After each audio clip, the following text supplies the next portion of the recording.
Hello, welcome to my cave of cool books. My name is Jeff. I apologize in advance for my kind of raspy voice. I'm getting over a cold, but I thought I'd still go ahead and make a video today. Today I'd like to talk about Doc Savage novels, particularly Doc Savage vintage Bantam paperback editions. So the Doc Savage novels were originally published in pulp form in Doc Savage magazine between the years 1933 and 1949.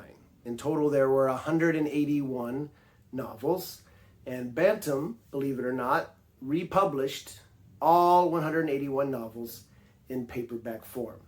Now, only the first 96 Bantams were standalone novels, the longer novels.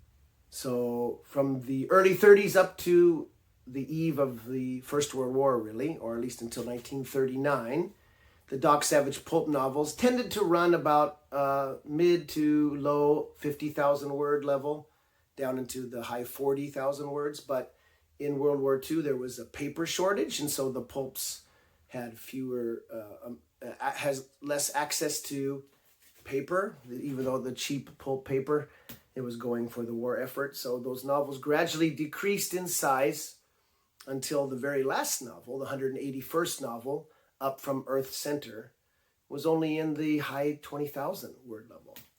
So that meant that the early novels could fit well in a standalone paperback like this, not super thick, but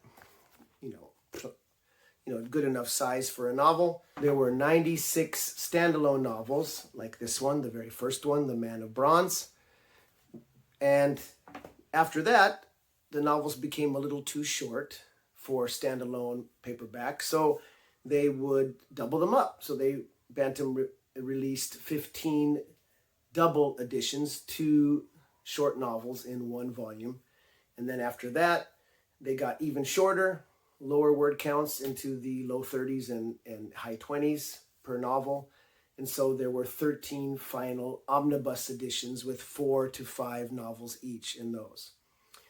And that last omnibus number 13, which I'll show a picture of right here, omnibus 13 had the final 5 novels up until 181, including Up from Earth's Center, and that came out in 1990. So that was a span, and the very first Bantam, first one, I'll show you another one moment, but the first couple came out in 1964. So over a 26-year span, Bantam got all of these novels out. So today what I want to talk about are some of my favorite Bantam Doc Savage covers.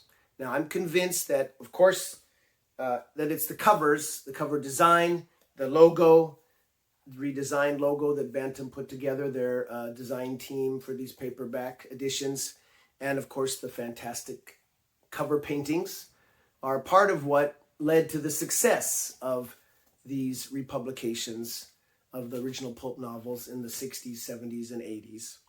Of course, the story's very fun, fast-paced, lots of adventure, lots of imagination, lots of action, but and of course those are what kept readers coming back. A good cover only goes so far.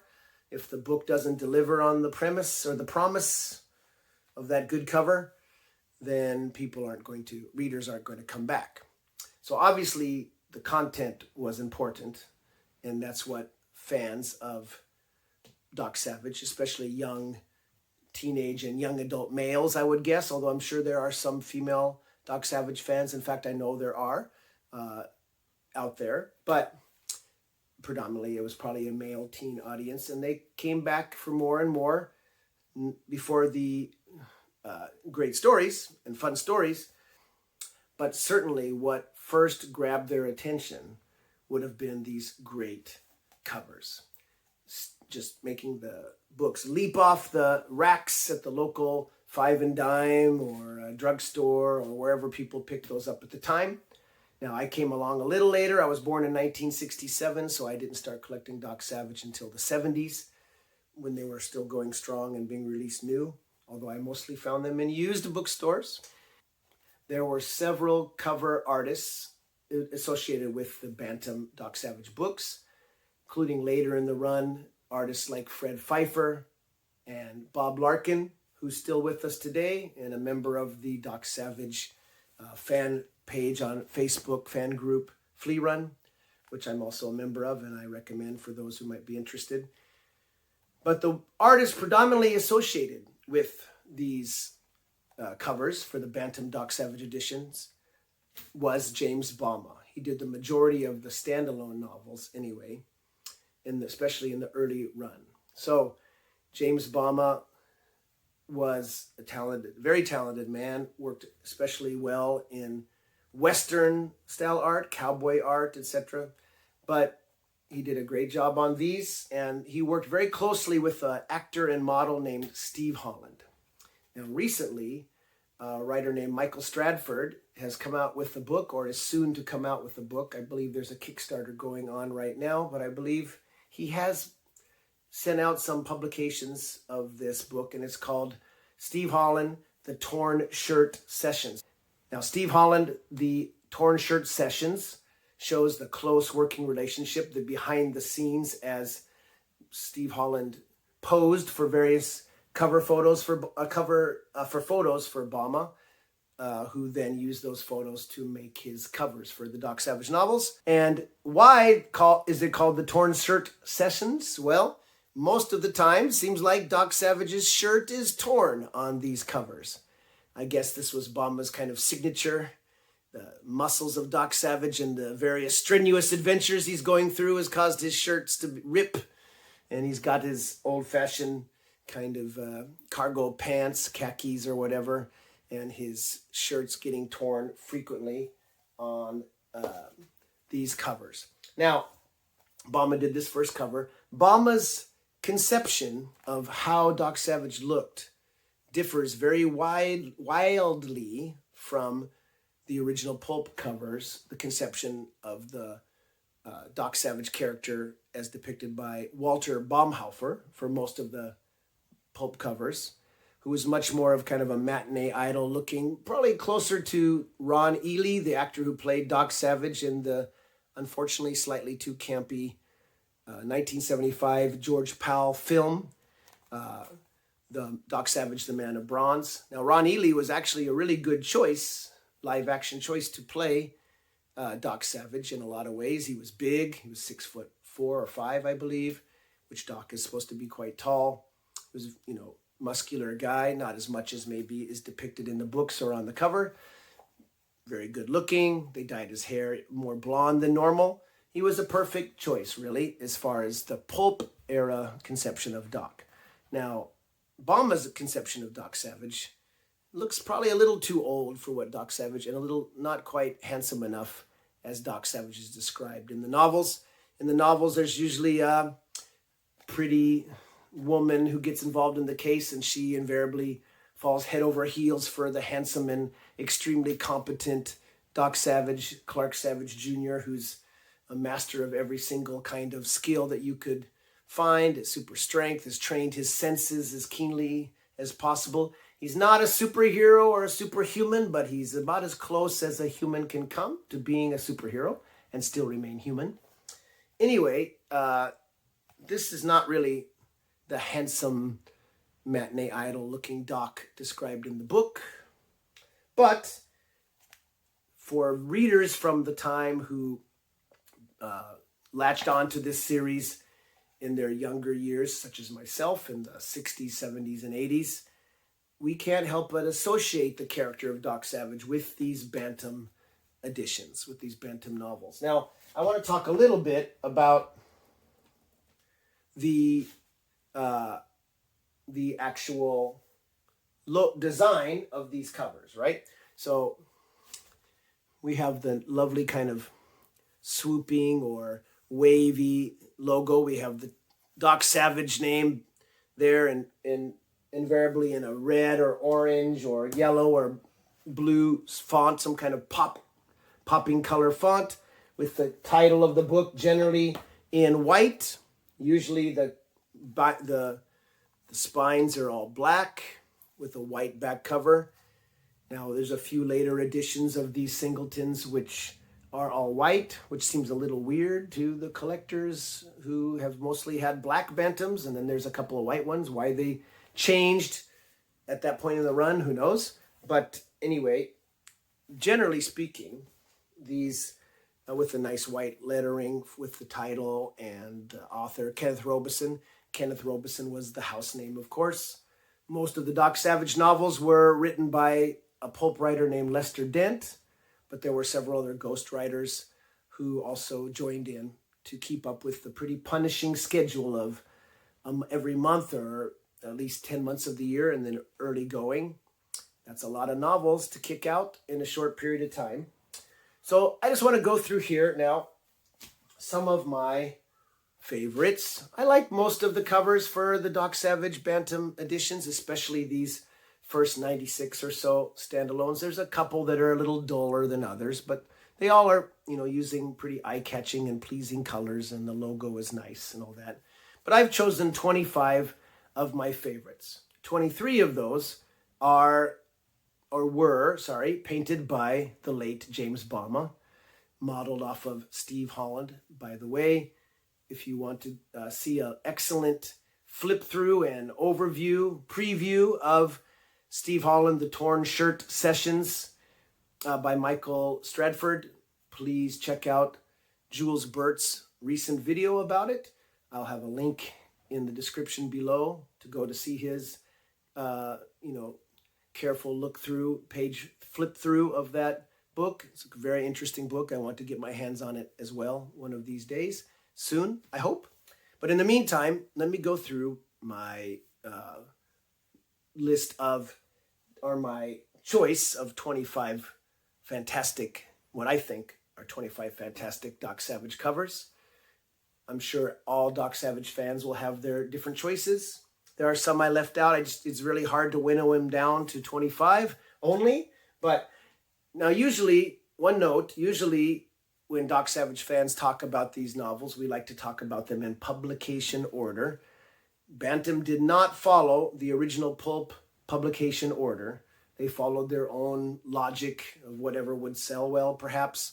Who knows the logic exactly behind their ordering. But for the purposes of talking about the covers, since we are talking about the Bantam editions, I will go in the Bantam numbering order. Now, the first cover I want to show you is labeled number 2, and I believe that's pretty close to its actual. It's probably number 10 or number 12 in publication order. I can't remember off the top of my head from the Pulp publication order, but it's close enough. This is the 1,000-Headed Man. Okay, now my edition is a little faded, but it's a pretty awesome painting by Bama. Yes, James Bama did most of these that I'll show you today. This has Doc Savage. I believe they're in Cambodia, kind of near an Angkor Wat sort of temple area.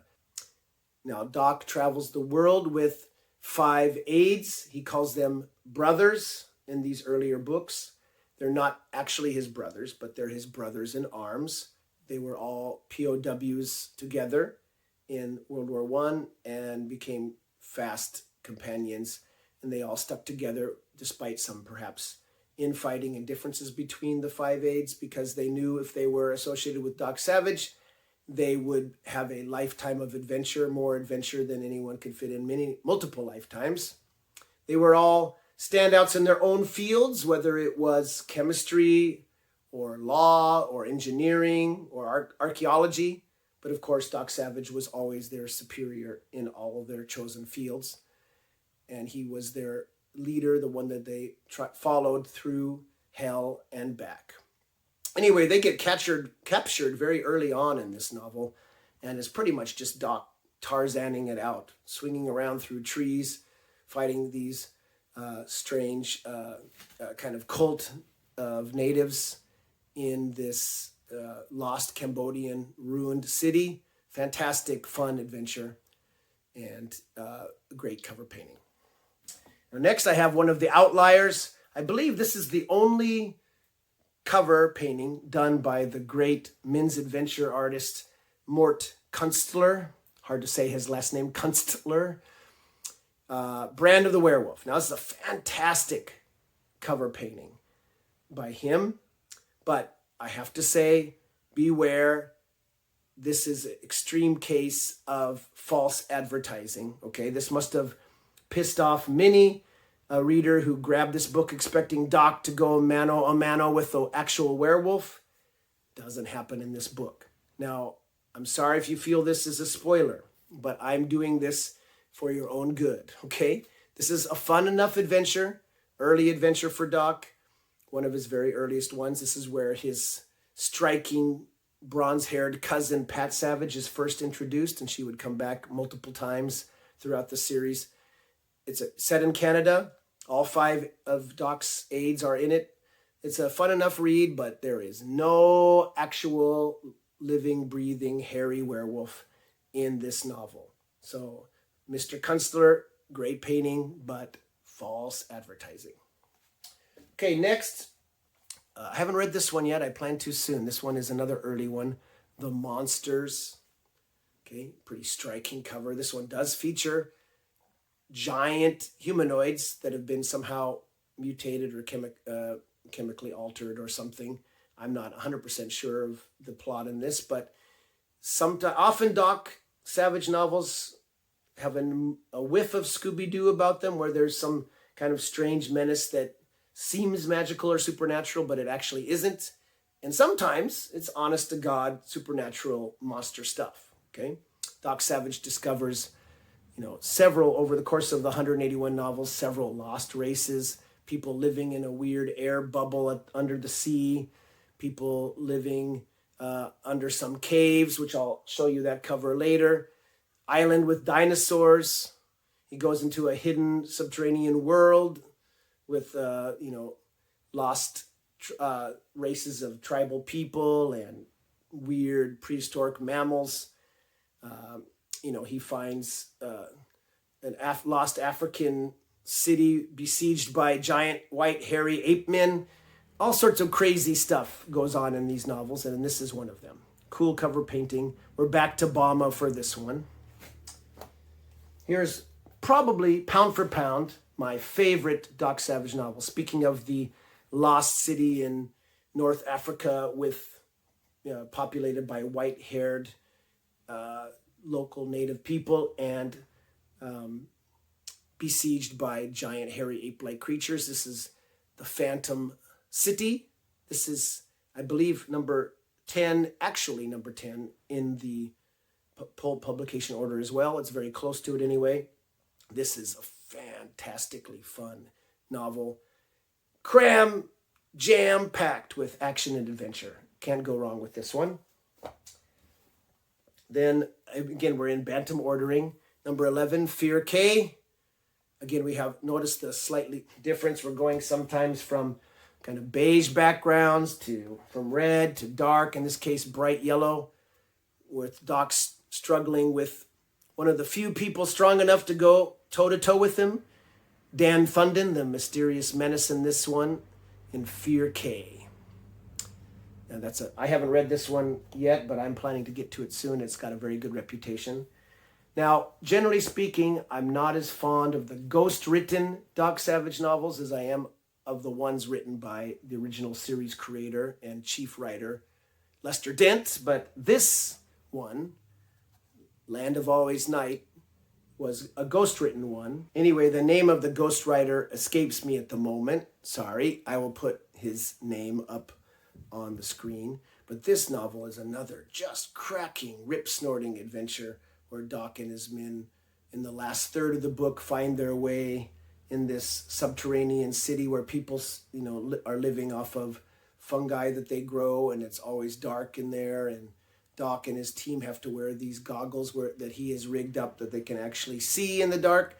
It's just a wonderful story and very outlandish and full of fantastic details and touches, including a very interesting henchman or head villain named Ool. These early Doc Savage novels, often called super sagas because they're, all really kind of over-the-top adventures compared to the later, more pared-down, scientific detective kind of novels from the later war and post-war years. They often feature some really interesting megalomaniacs and evil masterminds for Doc to fight. Now here's another one, early one, number 14 in the Bantam numbering system, and this is in pretty pristine condition of my copy here, and this is the Fantastic Island. This is kind of the Doc Savage take on the story, The Most Dangerous Game. You see some kind of giant Komodo lizards there that Doc's trying to get around. This is another ghostwritten Doc, and it's not great, but it's good enough. It's pretty fun. It's got some interesting stuff. Pat Savage is in it, and I believe it's her yacht that the Doc and his men crash shipwreck on this island run by this crazy bad guy, this Count Ramadanov, that they have to fight.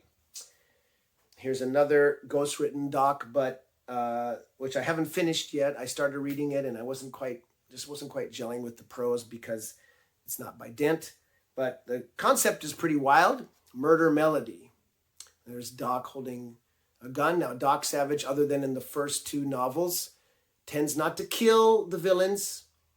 He was quite bloodthirsty and full of revenge in the first two novels, but Lester Dent wanted to diversify or, highlight the differences of Doc from the other popular pulp at the time, The Shadow, who often killed the main villains and bad guys with impunity, which is one of the things that makes the Shadow books fun. But Doc Savage was more of a Boy Scout in that way. He preferred to rehabilitate the criminals if he could.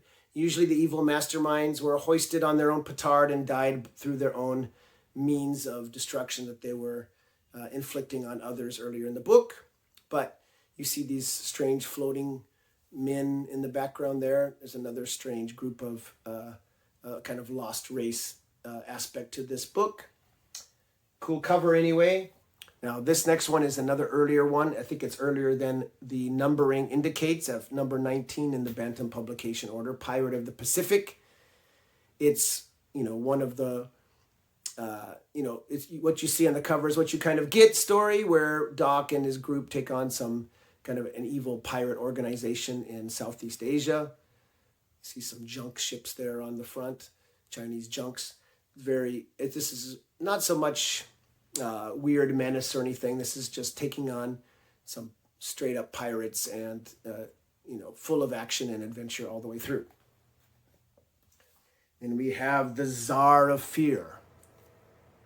Nice use of the colors, green and pale green for this one. And Doc taking on these hooded bad guys. Again, these all have been Bama covers ever since Brand of the Werewolf that I've been showing you. The very last one will be a Boris Vallejo cover, which I will note in a moment when we get there. Then we have Death in Silver. Now, Death in Silver is one of the New York City-based ones. This is another excellent adventure. This was treated rather well in a Marvel Comics run, a brief run, if I remember right. Nice use of silver on the cover as well. And this has a lot to do with some Doc's submarine, the Helldiver, and some other incidents, all sorts of action in the middle of New York City there. Doc travels to, I believe, somewhere in, I thought it was Panama, somewhere down in South America, to battle the Inca in gray in Dust of Death.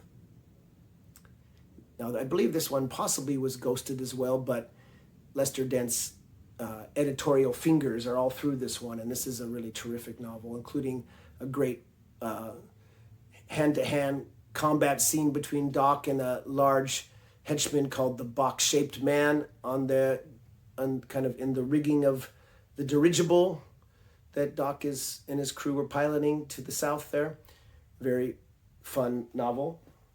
Here's one I haven't read, but it's got a fantastic cover. Terror in the Navy, The Terror in the Navy. Doc driving a powerboat around with some exploding ships in the background, flames and nice depiction of waves in the background. Very cool cover. Again, Bama doing his thing. Another excellent early Doc Savage novel, even though we're up to number 35 in the Bantam ordering. This is, I believe, earlier than that by at least 10 or so editions. This is The Squeaking Goblin.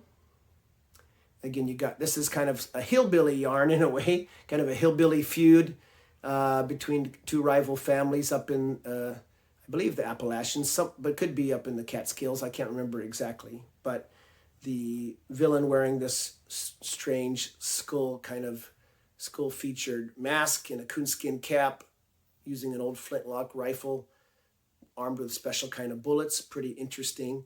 And again, just since I haven't shown you yet, but every one of these Bantams, at least the early editions, have the same cover showing Doc and his 5 aides, if you can see them there. I'll try to get the focus right. Got Ham with the sword cane on one side and the apish monk on the other. Those two were the most commonly featured. And we have the tall one, Johnny, and then Long Tom, the sickly one, who actually looks sickly, but he could lick his weight in panthers, apparently. And the long-worded archaeologist, Johnny, with his monocle there. Okay, a few more to go. We got Doc Savage, Resurrection Day. Very interesting concept premise for this novel. I haven't read this one yet. Still Bama we're talking about. I read this one last year, Hex. It's hard to see the novel. There's kind of a cool witch in the background. This is a very Halloween-y flavored novel, although it does feature a witch of sorts in it. It doesn't quite live up to the spooky idea depicted on Bama's cover. Great use of color there. There's a later one. We're up to 42 in the Bantam ordering. The Gold Ogre, with some kind of Neanderthal or caveman coming at Doc with the club. Good luck with that, caveman. One of the few Bantam covers that depicts Doc's aides on the front, Doc's men. The Pulp covers often would feature Monk or Ham or some of the other assistants frequently enough, but the Bantams almost never. This is the Min who smiled no more. But if you look closely, you can see some of his aides there behind him. Might be Monk, might be Rennie. Hard to tell exactly who is who, but got a great atmospheric cover painting there.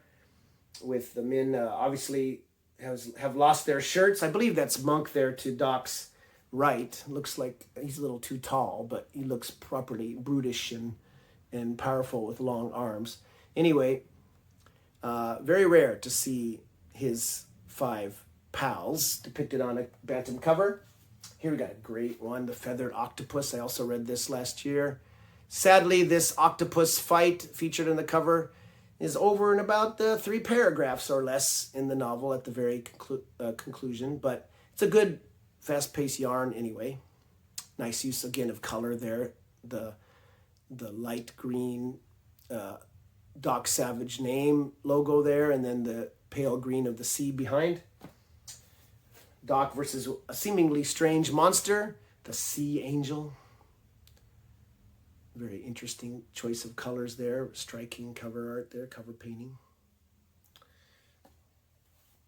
We're now up to number 50 in the Bantam numbering system, Devil on the Moon. Kind of moody use of red.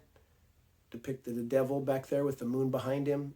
Doc always looking up or looking askance with his wide-angled shoulder back stance. Again, Steve Holland's face you could quite often see when you look at what Steve Holland really looks like. You can see it in the Bama depiction of Doc's face. Here's a very cool cover, the Mental Wizard. Doc looking at a weird sphinx-like thing in the middle of the African veldt there, or what looks like an island perhaps, but got some palm trees there. Anyway, interesting cover for sure. Almost finished, folks. This is an absolutely fantastic rip-snorting Doc Savage adventure, The Magi. The really creepy. This one has a really eerie undertone of possible supernatural menace, which you're wondering through the whole novel, is this really supernatural that Doc's going up against? This Ramatura guy, this ancient mystic that's doing all sorts of evil things that Doc has to go up against. It's really a great and extremely well written, by the pulp standards of the time, novel, The Magi. The Doc Savage novel that introduced me to the series when I was in 7th grade. In my English class, I was a little bored. I'd finished my work in class, and I looked at the teacher's bookshelves for something to kill the time and read, and I found this book, The Freckled Shark. Now, I didn't find this exact book which unsadly has 3 hole punches through the top. I mean, seriously, who does this kind of thing, guys? What possesses people to do this? Anyway, The Freckled Shark's very fun adventure. It was enough to get me hooked. Had a great cover. I saw the cover. I saw the logo. I said, is this Doc Savage guy? Read the blurb on the back. Sounds great. Read it in a couple of sittings. And that was all she wrote. I was a Doc fan for life after that. And now finally, the 25th cover I'd like to show you. This one comes from a time. This is number 83 in the Bantam order. So reaching towards the end of the single volume editions. Again, there were 96 single novel only paperbacks published by Bantam. This one was published in 1976. And by this time, they were starting to feature cover illustrations by the great Boris Vallejo. And this is one, The Red Terrors by Boris Vallejo there. You can probably see Boris's little signature right there in the corner. Usually Bama had his down in the corner somewhere too.